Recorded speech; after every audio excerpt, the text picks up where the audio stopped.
3 valeurs à décrypter avec Vincent Gane pour les Market Movers. Vincent Gane, analyste technique, bonjour.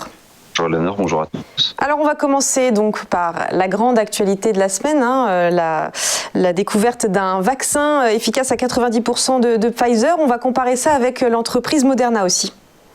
Oui, alors comment ne pas en parler, vous en avez beaucoup parlé d'ailleurs sur votre antenne. Alors c'est le sujet de la semaine, le vaccin anti-Covid imminent, en tout cas bientôt la fin de la phase 3 et la commercialisation. Alors sous vos yeux, deux graphiques juxtaposés, à gauche le laboratoire Moderna et à droite le laboratoire Pfizer. Alors la semaine a commencé en forte hausse pour l'action Pfizer avec l'annonce de son PDG et puis concrètement 50 millions de doses qui seront prêtes fin novembre pour le marché américain, un taux d'efficacité de 90%, très bien. Pfizer a bien progressé.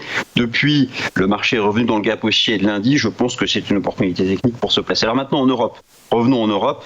Quel est le laboratoire le plus avancé en Europe pour proposer un vaccin efficace et bientôt commercialisable? C'est le laboratoire Moderna. Ce qu'il faut savoir, c'est que Moderna a ses usines de fabrication en Suisse. Ils sont prêts à fabriquer des dizaines de millions de doses et le marché, comme d'habitude, semble être en avance. Donc à gauche, vous avez l'analyse technique de l'action Moderna, qui a d'ailleurs en plus davantage progressé de sa capture d'écran, une cassure technique haussière hier.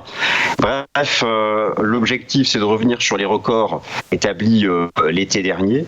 En tout cas, l'analyse technique de ces deux titres est parfaitement haussière. Mais moi, j'ai une préférence pour Moderna par rapport à son potentiel et l'énorme marché européen qui, je pense, sera pour ce laboratoire.